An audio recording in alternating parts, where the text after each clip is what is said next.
Rubén, por favor, sube. Gracias. Está doctorado en Sistemas y en Computer Science. Colabora con la Universidad de Oviedo, donde es miembro del Software Engineering Research Group. También colabora con la Oxford Brookes University en diseño y distribución de soluciones para gestión de los datos, sobre todo en calidad de software. También ha tenido tiempo de publicar papers muy relevantes sobre modelos de transacción y testing de software. Ahora mismo lidera el programa de Big Data Research en Trilogic y fue el responsable del nacimiento de Lambda, un nuevo Big Data Middleware para que los científicos de datos pudieran construir soluciones de Big Data uniendo streaming y batch data analysis.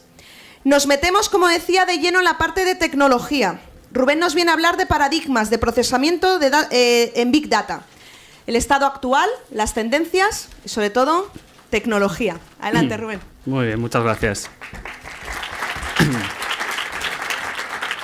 Bueno, lo primero, buenos días y gracias por acudir a esta charla donde vamos a hablar sobre Big Data desde el punto de vista de la ingeniería del software. ¿Vale? Este es un enfoque que sería la base para los procesos analíticos que entrarían desde el campo de Data Science. Bien, esta charla está dividida en 5 secciones. Primero comentaremos qué es Big Data y por qué necesitamos diferentes paradigmas para procesar la información. Después analizaremos uno a uno esos diferentes paradigmas. Batch Processing para gestionar grandes cantidades de datos en estático. Streaming Processing para procesar información que se está generando en tiempo real y dar resultados con baja latencia. Y Hybrid Computation Model o computación híbrida, que hace referencia a los sistemas informáticos que tienen que tener en cuenta ambos enfoques. La información que está almacenada en estático y la información que se está generando en tiempo real. Y por último, unas pequeñas conclusiones sobre la charla. Bueno, lo primero, presentarme muy brevemente. Soy, como os he comentado, Rubén Casado, soy doctor en Ingeniería Informática. Mi background es académico, vengo del mundo universitario, he trabajado como profesor investigador en Oxford Brookes University, en la Universidad de Oviedo y el INRIA Loria de Francia. Hace 3 años abandoné el mundo académico para incorporarme al mundo industrial y desde entonces lidero la línea de Big Data y Analytics en Trilogic. Vale, pues vamos a comenzar a hablar de Big Data. Pero lo primero es, tenemos que preguntarnos qué es Big Data. Bueno, solemos referirnos a Big Data con los grandes volúmenes de información que no pueden ser gestionados por los sistemas tradicionales de software que normalmente se basan en sistemas de bases de datos relacionales. Y decimos que no se pueden gestionar por alguna de las características básicas de los sistemas de información: volumen, velocidad y variedad. Volumen hace referencia al tamaño de los datos. A día de hoy no hace falta ser una empresa como Google o Facebook para encontrarte en proyectos con dataset de gigabytes o terabytes. Velocidad hace referencia no solo a la alta generación de los datos que se generan gracias pues, al Internet of Things, los GPS, las redes sociales y demás, sino también a la necesidad de dar respuesta y tener en cuenta en tiempo real esos nuevos eventos para dar la solución. Y el último problema sería la variedad. Venimos de un mundo en el que toda la información era estructurada, la almacenábamos en tablas de una forma muy estructurada en bases de datos relacionales, y ahora nos estamos encontrando con que esta información, la Internet of Things, imágenes, vídeos, demás, es heterogénea, es desestructurada, por lo cual necesitamos nuevas maneras de almacenar y procesarla de forma óptima. Bien, entonces tenemos 3 problemas: volumen, velocidad y variedad. Y tenemos 3 soluciones. Vale. Batch Processing, Streaming Processing y NoSQL. 2 de ellas, Batch y Streaming Processing, hace referencia a los paradigmas de procesamiento, ¿vale? Que es el objetivo de esta charla. El otro, el NoSQL, es más relacionado al almacenamiento de esos datos, ¿no? A las nuevas familias de bases de datos que relajan las propiedades ACID con el objetivo de conseguir pues, mayor escalabilidad, mejor tiempo de respuesta y demás. Vale, nos vamos a centrar en los paradigmas de procesamiento. Bien, pero antes de empezar a hablar sobre tecnologías para estos paradigmas, creo que este es un buen evento para hacernos una pregunta. ¿Big Data es un problema de ingeniería o es un problema de ciencia? Para dar respuesta a esa pregunta, yo creo que es interesante que añadamos una nueva variable a esta ecuación, y es el valor. ¿Vale? De nada nos sirve ser capaces de gestionar más información o gestionarla más rápido o gestionar información con esquemas diferentes si no somos capaces de generar algún valor con ello. Por tanto, en mi opinión, necesitamos los 2 enfoques. Necesitamos la parte de ingeniería del software, que es la que se encarga de desarrollar esas plataformas, esas arquitecturas que van a soportar sistemas software escalables con los tiempos de respuesta adecuados, y necesitamos la parte de analítica, que es la que va a extraer valor de esos datos, que sería pues, la parte que se suele llamar data science. ¿Vale? Entonces, en mi opinión, creo que estamos en un problema combinado en el que en los proyectos seguramente vamos a necesitar ambos enfoques. Bueno, sin más, empezamos con las soluciones. Batch Processing es la solución para gestionar grandes cantidades de datos en estático. Decimos que en estático porque normalmente en los sistemas Batch Processing la información ya está almacenada en el sistema. ¿Vale? El gran objetivo de estos sistemas de procesamiento es la escalabilidad. Si tu dataset se hace más grande, tu solución informática tiene que escalar automáticamente. Para conseguir esa escalabilidad, lo que utilizan son estrategias de programación distribuida y paralela. Seguro que a muchos de vosotros os suena Hadoop, que es la tecnología estrella para Batch Processing. Uno de los problemas que tienen los sistemas de Batch Processing es que al tratar con grandes volúmenes de datos, tardan bastante. Son procesos que pueden tardar pues, desde horas a días, meses o demás. Entonces, no son aconsejables o no se pueden utilizar en aquellos proyectos en los que tenemos requisitos de tiempo real. Vale, un ejemplo de sistema Batch Processing puede ser el análisis de los logs de los servidores para identificar pues, patrones o tipos de usos de nuestras aplicaciones web. Bien, otro de los problemas que teníamos era el volumen. La velocidad, perdón. Necesitamos sistemas informáticos que sean capaces de gestionar la información que se genera de forma continua y dar una respuesta en baja latencia a esa necesidad. Ese es el objetivo principal de los sistemas de streaming processing. Y para conseguirlo, básicamente lo que hacen es utilizar enfoques parecidos a los del batch processing, estrategias de programación distribuida y paralelo, pero dividen la secuencia infinita de datos que vienen en continuo, los streams, en pequeños bloques, microjobs, que se almacenan en memoria. De esa manera pues, se pueden procesar rápidamente y dar una respuesta. Un ejemplo claro de streaming processing es la identificación de trending topics en Twitter. Bien, hemos visto dos soluciones, batch processing para lidiar con el volumen, streaming processing para lidiar con la información que se genera en tiempo real, pero ¿qué pasa con las aplicaciones que tienen que tener en cuenta? Por un lado, el gran historial de datos almacenados en disco, sistemas de bases de datos distribuidas o demás, y por otro lado, los datos que se están generando en streaming. Esto es un nuevo paradigma de programación que se llama programación híbrida o Hybrid Computation Model, que básicamente lo que hace es combinar los resultados de la parte batch y de la parte streaming. Bien, este podría ser un esquema genérico de un sistema de computación híbrida. Hay diferentes maneras de implementar un modelo de computación híbrida. Una de las más famosas es la arquitectura Lambda, definida por Nathan Math. Podría haber, este es un poquito un modelo más genérico, hay otras arquitecturas como puede ser arquitectura capa, pero la idea viene siendo esa, tener en cuenta el histórico y el streaming a la vez. Bien, en este sistema tenemos tres capas, capa batch, capa streaming y capa de combinación. Cuando llega nueva información al sistema, esa información se duplica y va a ambas capas. La capa batch lo que hace es siempre de forma cíclica ejecutar el proceso de procesamiento de esos datos siempre con toda la información que tiene. Y esa información precomputada, esos resultados, los almacena en la capa de batch result, una base de datos. Como este proceso de batch, como habíamos comentado anteriormente, puede tardar mucho tiempo en ejecutarse, lo que pasa es que esos resultados no están actualizados. ¿Vale? Y para compensar esa desactualización, esa delay de los resultados, la capa de streaming processing lo que hace es procesar los datos que todavía no han sido tenidos en cuenta por la capa de batch, ¿vale? Y de forma análoga almacena los resultados en la capa de stream. Por último, la capa de combinación, que es la que tiene interfaz con la salida de esta arquitectura, lo que hace es consultar ambas capas para conseguir el resultado en tiempo real y teniendo en cuenta toda la información. Bien, estos tres paradigmas de procesamiento realmente representan una generación dentro del timeline de Big Data. La primera generación sería el batch processing, comenzó allá por el 2003, cuando Google publica sus papers sobre el sistema de ficheros de Google y el paradigma de procesamiento o el modelo de programación MapReduce. Vale.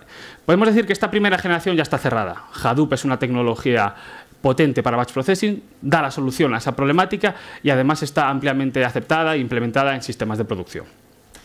La segunda generación es la de streaming processing.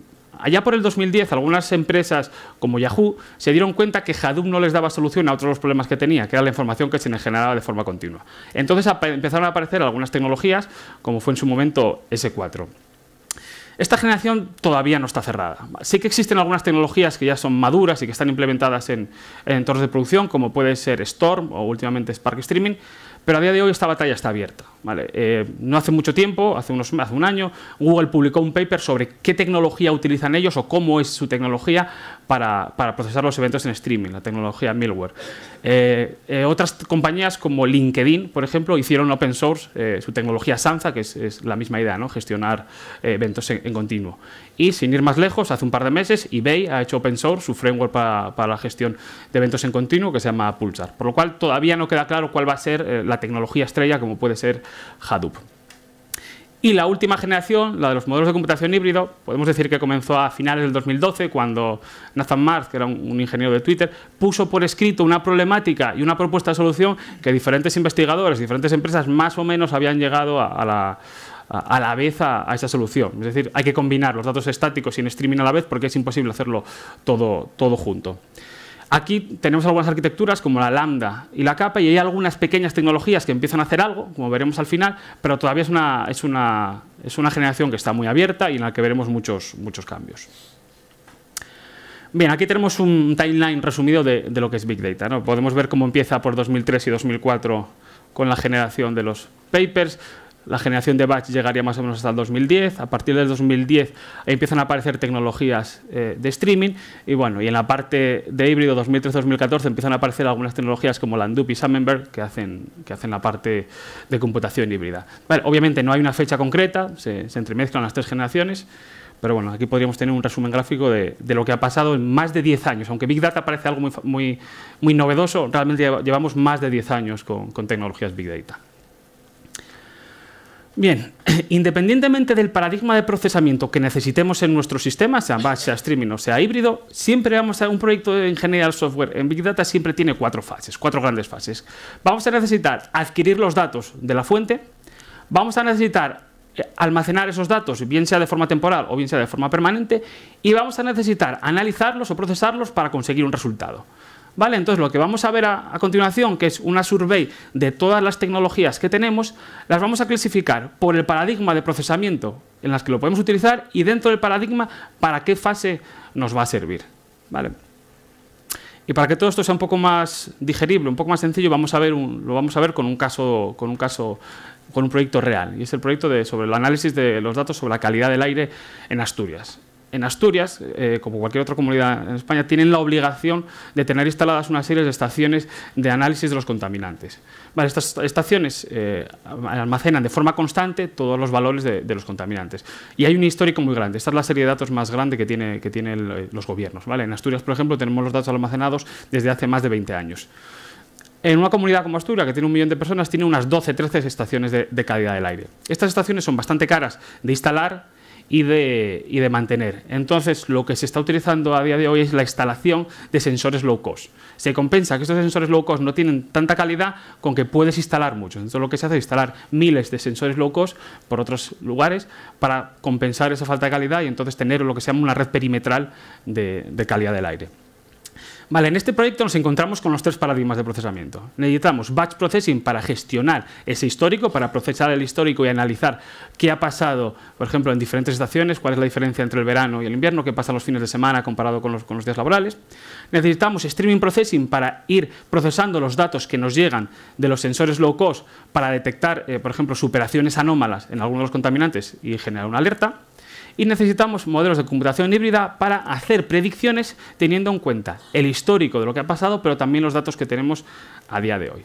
Vale, entonces, bueno, intentaremos poner un ejemplo con algunas de las tecnologías teniendo en cuenta esta situación. Bueno, pues empezamos de lleno con el primero de los paradigmas, que es batch processing. Vale, como os hemos comentado, vamos a analizar las tecnologías, vamos a hacer una pincelada de cada tecnología, una clasificación, teniendo en cuenta esas cuatro fases. Bueno, empezamos por la adquisición de datos, ¿vale? Es decir, tenemos los datos fuera de nuestro mundo Big Data y lo que tenemos que hacer es moverlos a nuestro sistema Batch Processing. La manera más sencilla, muy simple, bueno, pero es el primer enfoque al mundo Big Data, es utilizar los comandos del HDFS. El HDFS, como veremos, ese es el sistema de ficheros distribuido de Hadoop, y Hadoop es la tecnología estrella de Batch Processing. ¿Qué es lo que nos permite? Simplemente coger datos que están fuera del mundo Big Data, están en un fichero local, están en otro entorno, cogerlos y moverlos al clúster. Después de ahí los procesaremos. Como comento, es una herramienta muy sencilla, pero que nos va a valer en algunos casos. Por ejemplo, aquí podríamos copiar pues, la información que tengo de calidad del aire y moverla a mi clúster Hadoop para su procesamiento posterior. Bien, la segunda herramienta es Sqoop. Sqoop es una tecnología desarrollada por Cloudera. Veremos que Cloudera se va a repetir bastante en las slides que tengo, porque Cloudera es una de las empresas más activas en el desarrollo de tecnología Open Source Big Data. Bueno, Sqoop es un poquito más compleja que la anterior, porque me permite no mover ficheros planos hacia el clúster Hadoop, sino conectarme con bases de datos relacionales. ¿Vale? Lo que me va a permitir es conectarme con bases de datos en las que tengo almacenados los datos, implementa conectores JDBC para la mayoría de bases de datos que utilizamos y moverlos al clúster Hadoop para implementarlo, para procesarlos. Además, Sqoop me va a permitir, una vez que los haya procesado, con alguna de las tecnologías que veamos ahora, exportar de nuevo los resultados hacia una base de datos para que se pueda conectar pues, con sistemas de Business Intelligence o demás. ¿Vale? Pues bueno, ahí veríamos un ejemplo de cómo podemos hacer básicamente lo mismo que hacíamos antes, pero si tuviéramos los datos en una base de datos relacional. La siguiente tecnología es Flume. Flume es una tecnología que se va a repetir bastante en estas slides porque sirve para bastantes cosas. También fue desarrollada por Cloudera. Ahora la vamos a ver como una herramienta de adquisición de datos, que es en la fase en la que estamos. La gran diferencia entre Flume y las tecnologías anteriores es que Flume está pensada para mover datos que se están generando en streaming, los va guardando y los mueve en bloques al HDFS. De hecho, Flume se creó para la gestión de los logs, para ir recogiendo los registros de los logs. La arquitectura de Flume es muy sencillita, básicamente tiene 3 elementos. Source, que es la conexión con los elementos donde se generan los datos. Sync, que es el destino, es decir, a dónde voy a mover esos datos. Normalmente en este sistema de batch processing va a ser Hadoop, va a ser el sistema HDFS. Y Channel, que representa qué tengo que hacer con los datos desde que los cojo en el source hasta que los llevo al sync. Básicamente los almaceno en memoria o los paso por el disco. ¿Vale? De esta manera, por ejemplo, podríamos mover los registros de las estaciones, de las diferentes estaciones que tengo, centralizarlos en mi sistema HDFS para procesarlos después. ¿Vale? El source estaría leyendo de los logs de esas estaciones y el sync sería el HDFS. Bien, Script es una tecnología desarrollada por Facebook que hace exactamente lo mismo que la que acabamos de ver anteriormente. ¿Vale? Hace lo mismo que Flume. Simplemente es mover logs a un sistema central. Define un modelo maestro-esclavo. Existen unos procesos script en los lugares donde se generan los datos. Básicamente lo que hacen es leer y mandarlos a un nodo centralizado que es el que se encarga de moverlo al destinatario final, que puede ser el HDFS. Script es una tecnología de Facebook, a día de hoy no está muy utilizada ya, aunque todavía podemos encontrar por ahí códigos legacy en la que lo vemos. Sinceramente, Flume nos va a permitir hacer muchas más cosas, por lo cual es más interesante. Pero bueno, como habíamos comentado, Script hace lo mismo que Flume, o sea que la misma idea que hicimos antes de mover los datos de los sensores de las estaciones de calidad del aire la podríamos hacer con Script, ¿no? Básicamente, pues definimos el mensaje, definiríamos qué tipo de mensaje, se lee y se envía, ¿vale? Lo enviamos en este caso por un sistema de HTTP. Vale, hemos visto cómo mover datos, hemos visto una pincelada de tecnologías de cómo mover datos que están fuera del mundo Big Data, llevarlos al mundo Big Data. Vamos a ver dónde los almacenamos. Estamos en el segundo paso, en almacenamiento de los datos. Sin duda, y como ya hemos comentado, la tecnología estrella en sistemas batch processing es Hadoop y el HDFS es su sistema de ficheros distribuido. Vale, define una arquitectura maestro-esclavo, donde el maestro se llama NameNode y los esclavos los DataNode. El NameNode lo que hace es básicamente gestionar los DataNodes, ¿no? Es como un directorio en el que sabe dónde está cada información, en qué NameNode está almacenado. Cuando queremos almacenar información en el HDFS, lo que hace es la particiona en bloques de tamaño fijo. Y esos bloques los replica por diferentes nodos. ¿Qué conseguimos con la replicación? Primero, tolerancia a fallos. Si alguno de los nodos del clúster se cae, como la información está replicada, podemos seguir manteniendo el procesamiento. Y por otro lado, al tener la información distribuida en diferentes lados, podemos ejecutar tareas de procesamiento también en paralelo, por lo cual mejoramos el rendimiento. Otra manera de almacenar la información es HBase. HBase es una base de datos no SQL basada en la Big Table de Google y está totalmente integrada con el HDFS. ¿Vale? O sea que realmente es como una extensión o como una variación del HDFS. La gran diferencia entre HBase y HDFS es que HBase nos va a permitir, primero, por un lado, utilizar una sintaxis semejante a SQL para acceder a ciertos datos y, por otro lado, que nos va a permitir acceso aleatorio de escritura y lectura con tiempos razonables, cosa que el HDFS no lo permite, se penaliza bastante. Y esta característica del acceso de escritura y lectura es bastante importante para algunos proyectos. Bien, ya hemos visto cómo cogemos los datos, dónde los almacenamos. Muy bien, ahora vamos a sacar valor con ellos. Vamos a empezar a procesarlos. Vamos a hablar de las tecnologías de procesamiento. De nuevo, sin duda, la tecnología estrella es MapReduce. MapReduce, que es el modelo de programación de Hadoop inspirado en el sistema de programación que Google publicó en el 2004. MapReduce es una librería para desarrollar sistemas distribuidos abstrayendo al programador de los temas complicados de la programación distribuida, como es la sincronización de tareas, la distribución de datos y demás. Básicamente, entre comillas, esto es básicamente, el programador tiene que programar dos tareas, la función map y la función reduce. MapReduce se basa o está inspirada en la tecnología de divide y vencerás, por lo cual lo que tienen que hacer la map y reduce es dividir el subconjunto de datos y gestionar y proporcionar una solución. ¿Cómo hacemos esto? Map, lo que hace la función map es coge los datos de entrada y los divide en diferentes grupos. ¿Cómo los divide? Especificándoles a todos los que tienen la misma clave que van a ser de un mismo grupo. Vale. Y el reduce, a partir de una función automática que hay por el medio que el programador no tiene que hacer, lo que hace es ese framework por debajo coge todas las informaciones que tienen la misma clave, las agrupa y se las manda a una función reduce. Y el reduce, dado un conjunto de datos que tienen la misma clave, produce una solución. Vale. Incluso con este sistema tan, digamos, sencillo de que solo tenemos que implementar dos funciones, map y reduce, podemos implementar diferentes patrones de diseño, como puede ser los join, sorting, filtering, sistemas estadísticos y demás. Aunque no es especialmente sencillo hacer estas cosas con MapReduce. Vale, bueno, vamos a intentar ver un ejemplo de MapReduce para nuestro sistema de calidad del aire, que es obtener la media del SO2 en cada estación. Vale, estos son los datos de entrada que tendríamos y queremos la media de cada estación. ¿Cómo lo vamos a hacer? El map lo que va a hacer es ir leyendo fila a fila los datos de entrada y se va a quedar simplemente con la estación a la que pertenece y el valor del SO2. Vale, lo que queremos es hacer la media por cada estación. Entonces, ¿cómo vamos a agrupar los datos? Por el identificador de estación. El map genera salidas clave-valor, donde la clave va a ser el identificador de estación y el valor, pues el valor del SO2. Vale. Esta función de shuffling lo que va a hacer es que todas estas tuplas que tienen la misma clave, es decir, que pertenecen a la misma estación, le lleguen al reduce. Vale. Eso es lo que hace el shuffling y al reduce le llegarían, dado un identificador de estación, la lista de todos los valores. Básicamente el reduce lo único que tiene que hacer es sumar y dividir entre el número de elementos. Con eso tendríamos la media de cada estación, que sería algo así. Vale. Bien, como podéis imaginar, programar en MapReduce algoritmos complejos no siempre es sencillo. Vale, entonces hubo un momento, allá por el 2008-2009, que cuando Hadoop ya empezaba a estar en producción en algunas grandes empresas como Facebook o como Yahoo, se dieron cuenta que estaba muy alejado del mundo analítico. Es decir, que incluso los programadores más bien con perfil informático no les era sencillo programar utilizando MapReduce. Entonces la idea fue generar lenguajes de programación o capas de abstracción encima de MapReduce que les hiciera más sencillo programar. Y una de ellas fue Hive. ¿Vale? Hive fue desarrollado por Facebook y la idea de Hive es permitir utilizar el lenguaje SQL para procesar datos encima de Hadoop.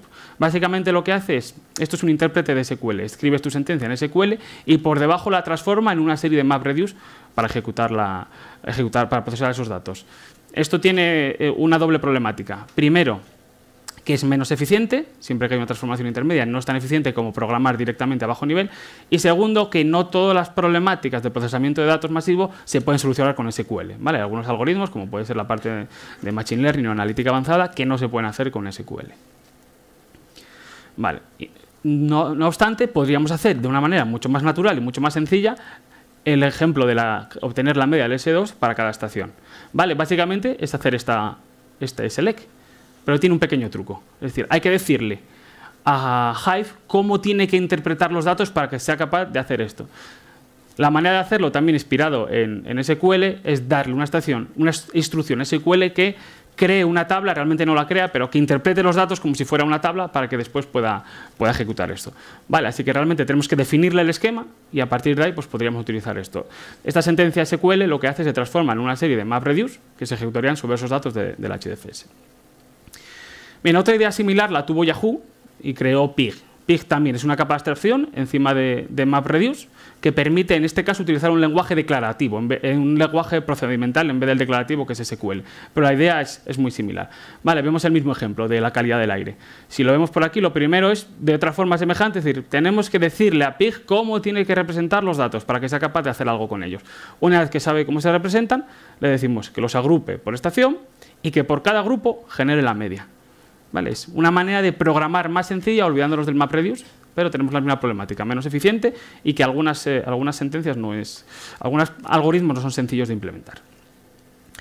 Bien, Cascading. Cascading es una API, también una capa de abstracción encima de MapReduce con un enfoque semejante a Pig, pero mucho más potente y mucho más flexible. Cascading está pensado para hacer workflows de análisis de datos mucho más complejos que los que hacemos con SQL y con Pig.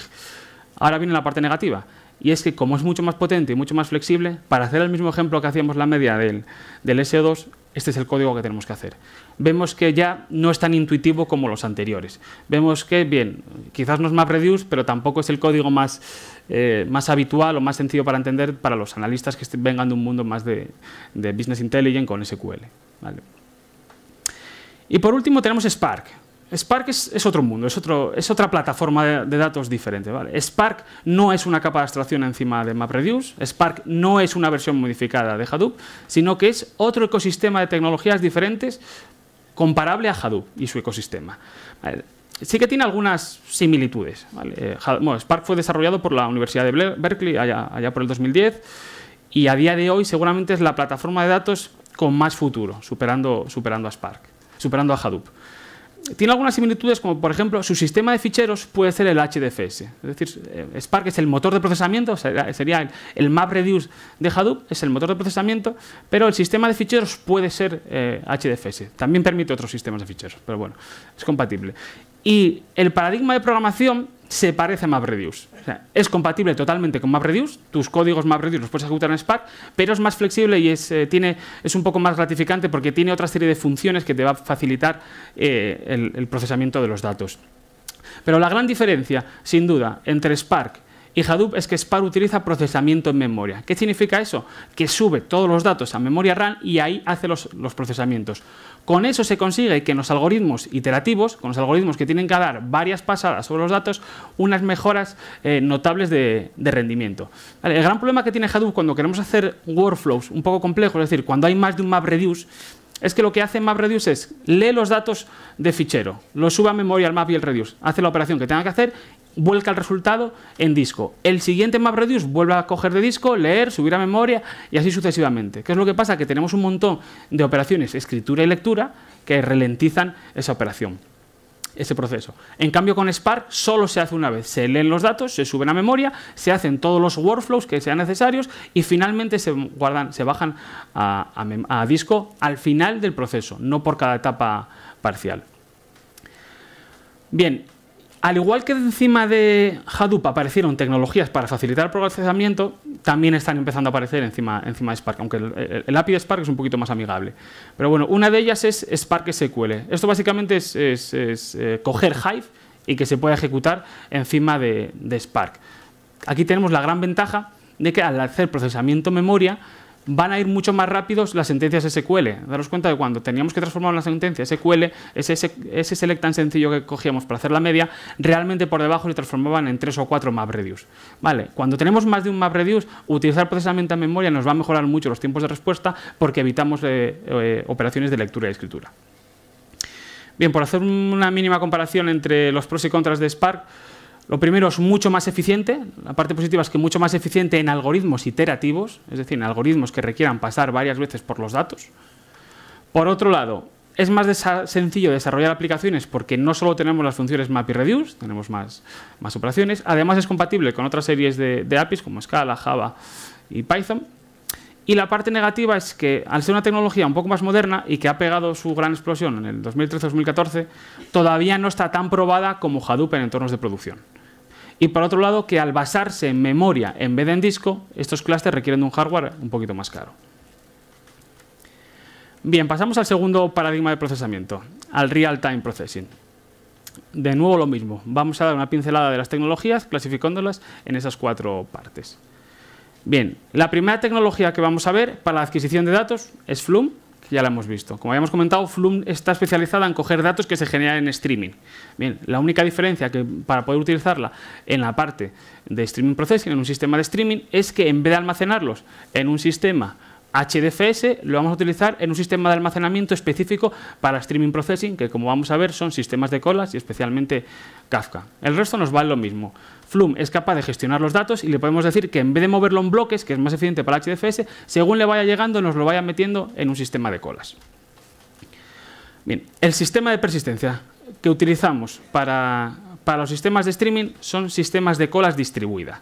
¿Vale? ¿Qué es lo que nos va a permitir eso? Va a hacer de buffer entre los datos de llegada y el motor de procesamiento que los va a ir cogiendo. Básicamente hay dos grandes tecnologías, pero podríamos quedarnos con la primera, que es Kafka.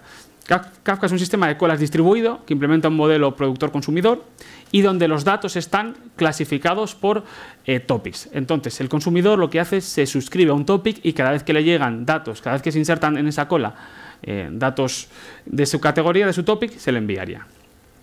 Vale, por ejemplo, podemos utilizar Kafka para que los sensores low cost que van generando datos pues nos los vayan metiendo en esa cola Kafka y después un sistema de procesamiento en streaming los gestione. Vale, pues esto podría ser un productor, los datos, y leería los datos de un sensor, los iría leyendo y básicamente los enviaría. ¿Vale? Con un topic específico. No tiene mucho más. Y luego, desde el otro lado, ahora tendremos el consumidor. El consumidor básicamente lo que haría es ir leyendo de esa capa y mientras haya datos de su capa, pasar al siguiente y hacer lo que tengamos que hacer con ese dato. ¿Qué es lo que vamos a tener que hacer normalmente? Darle ese dato a un motor de procesamiento, ¿vale? Que ahora veremos cuáles son.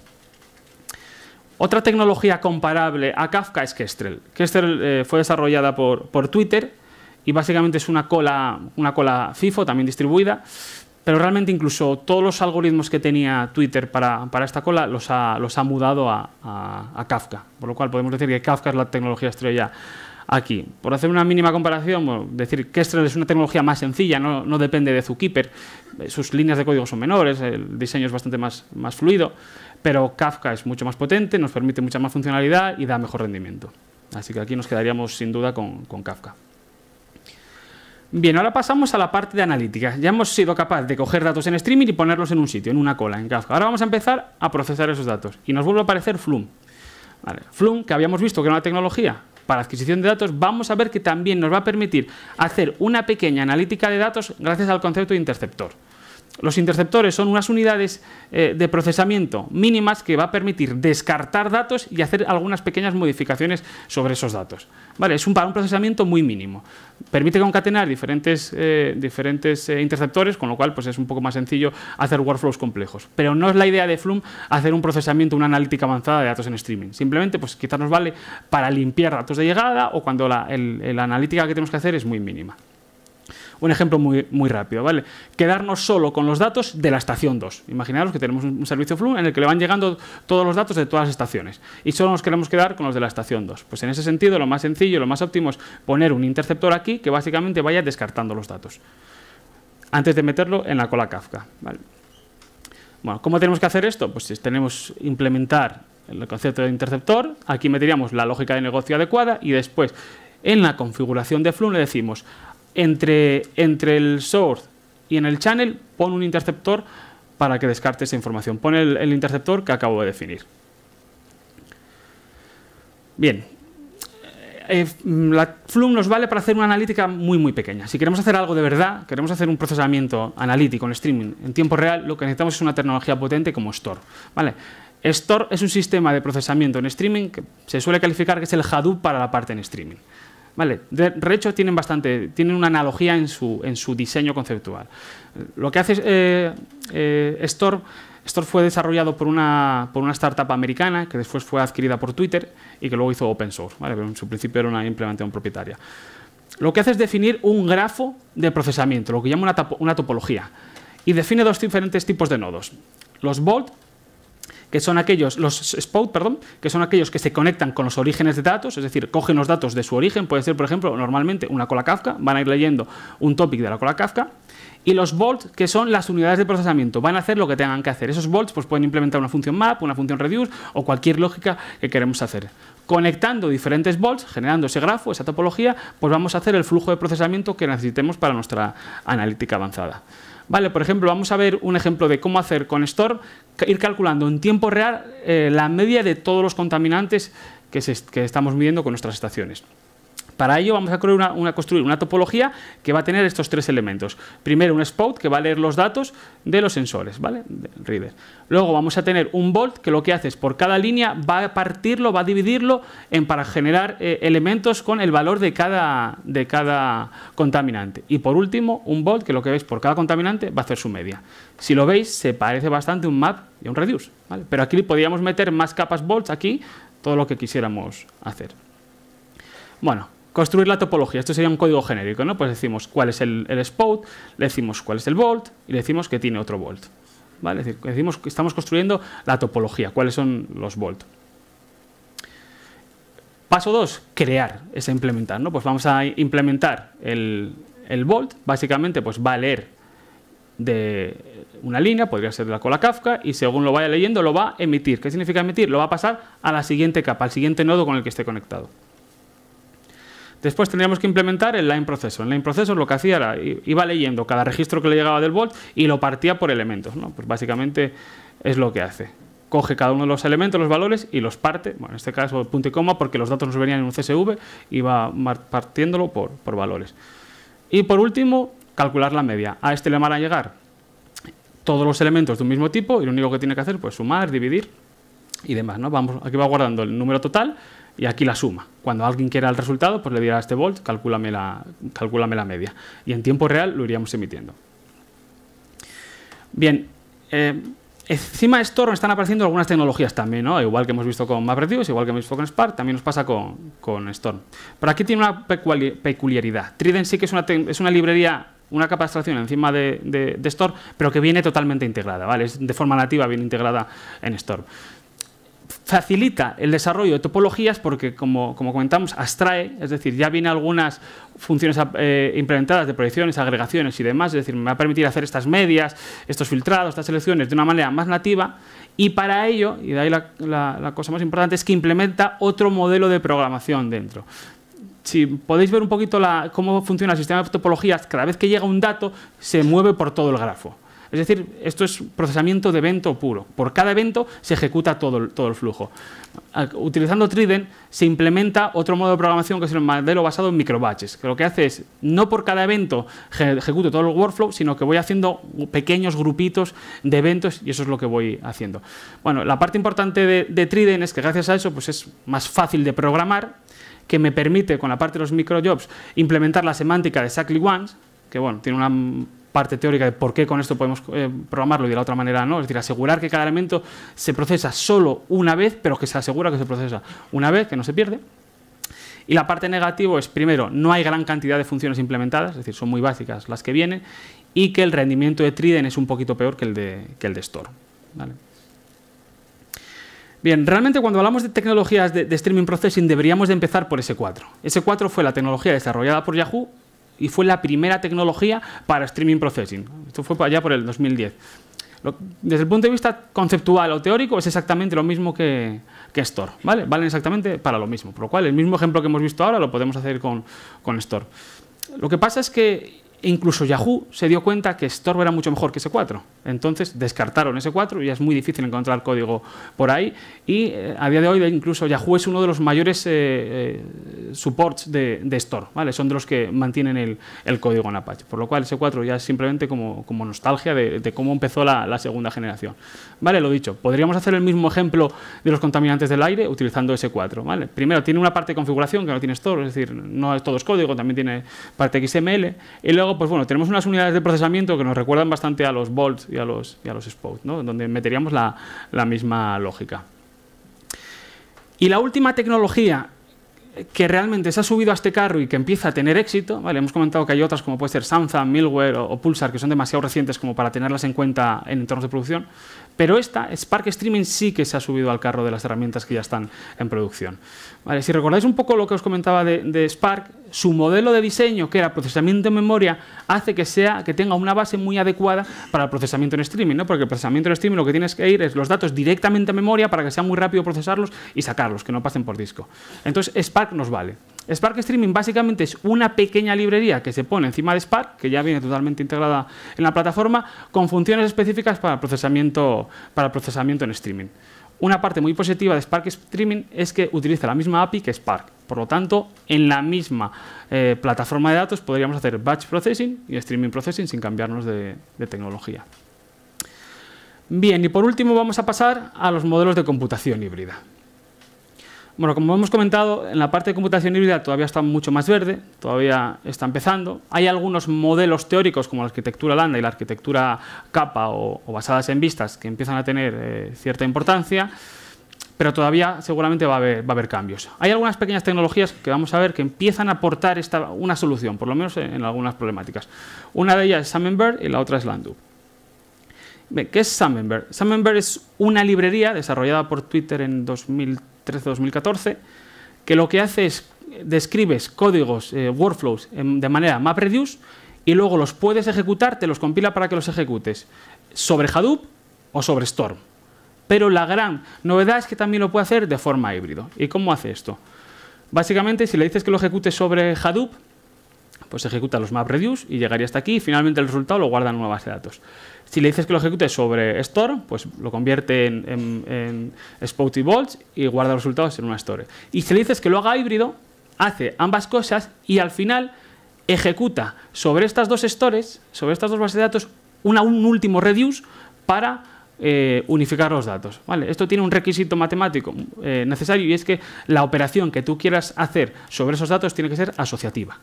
¿Vale? O como dicen por ahí en algunas charlas, asociativizable, es decir, que tú puedas convertir esa función que desde el punto de vista teórico no es asociativa, pero que sí que lo puedas de alguna manera asociativizar. Bien, pros y contras de Summenberg. La parte positiva es que es una tecnología que me va a permitir hacer programación híbrida, cosa que ninguna de las anteriores lo permitía. Otra parte interesante, mismo paradigma de procesamiento para los tres, mismo modelo de programación para los tres paradigmas de procesamiento, para batch, para streaming y para el híbrido. La parte negativa, que ese paradigma de procesamiento es MapReduce. Y como hemos hablado, pues MapReduce no es el más intuitivo o no es el más cercano a los usuarios finales, por lo cual vamos a necesitar gente experto para desarrollar y mantener estos sistemas. Vale, otra tecnología que intenta subsanar algunas de estas problemáticas es Landu. Landu es una capa de abstracción que implementa la arquitectura Lambda utilizando un framework de desarrollo, una API Java que va a permitir que utilizando la misma API, y es una API que no es MapReduce, es una API más inspirada en la idea que tenía Pig o que tenía, más bien Pig, más que Cascalog, desarrollar aplicaciones batch, aplicaciones streaming y aplicaciones híbridas. ¿Vale? La primera versión de Landu se desarrolló basada en el ecosistema Hadoop y la segunda versión se portó al ecosistema Spark. Y luego se utilizan otra serie de tecnologías complementarias como Avro, como Flume y demás. Vale, básicamente el modelo de funcionamiento de Landu es este. Tú defines cuáles son los orígenes de datos, sean streaming o static. Los datos se representan con objetos data. Después defines qué quieres hacer con esos datos, es decir, una serie de operaciones que las almacenas en un workflow, ejecutas el workflow y consigues los resultados. Vale, por dar una pincelada a cómo sería el código de Landu, básicamente pues en este sería un código para batch processing. Definimos los datos, en este caso es histórico, ¿vale? Decimos cómo cogemos los datos, creamos un objeto data, creamos un workflow y ahí le vamos añadiendo las operaciones que queremos hacer. Filtrado, selección, agrupar, la media. Añadimos esas operaciones al workflow, ejecutamos y conseguimos los resultados. ¿Vale? Esto es para batch.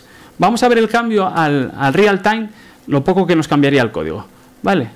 Si pasamos a hacer lo mismo para real time, lo único que nos cambia es que los datos ahora los cogemos con un streaming sensor. Es decir, el objeto data lo generamos a partir de otros datos, pero la idea es lo mismo, generamos un workflow, mismas operaciones, añadimos al filtro y ejecutamos.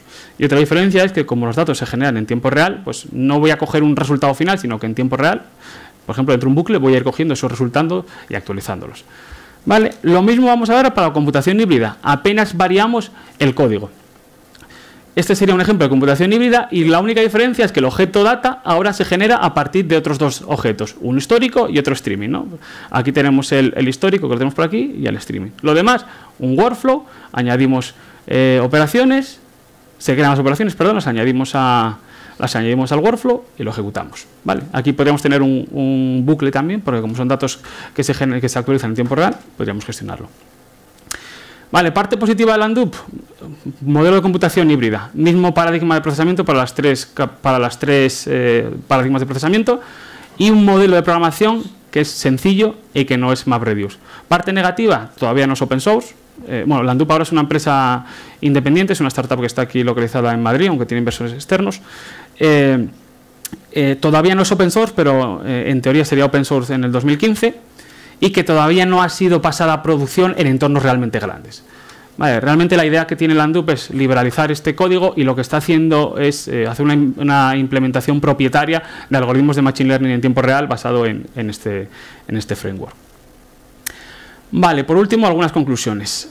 Bueno, lo primero, si a alguien le interesa todos los modelos teóricos en los que se basan estas tecnologías o tener agrupada toda esta información y referencias, bueno, sería un resumen de este tipo. Las encontráis en un artículo científico que soy coautor, de Emerging Trends in Technology and Big Data Processing, porque esto es bastante lioso, todas estas tecnologías, para qué sirve cada una. Ahí podéis consultarlo más tranquilamente. Bueno, y para concluir, realmente sí que decir que Big Data, desde el punto de vista de la ingeniería del software, no solo es Hadoop y es Batch Processing. ¿Vale? Ante un proyecto, identificar qué requisitos tenéis, ante qué paradigma de procesamiento os estáis encontrando, y después, por cada fase, analizar cuál es la mejor tecnología que os engancha según vuestros requisitos. Vale, con respecto a las generaciones del procesamiento, bueno, la parte de streaming processing pues está abierta a la batalla, es bastante interesante ver cuál va a ser la tecnología comparable a Hadoop. Parecía que iba a ser Store, pero bueno, con Spark Streaming está creciendo bastante, y veremos qué pasa si se hace alguna implementación open source de middleware de Google. Y sobre la parte de computación híbrida, aquí veremos todavía bastantes cambios seguramente en los próximos meses. Y nada, mi última slide para terminar, para decir que, bueno, aunque todo esto parece un lío, esto de Big Data, que hay muchas tecnologías, que parece no sabemos que es un mare magnum y no sabemos cómo clasificarlas, bueno, vemos que se pueden clasificar, que no hace falta saberlas todas, simplemente escoger para cada proyecto las que necesitéis. ¿Vale? Y bueno, esto es todo. Muchas gracias.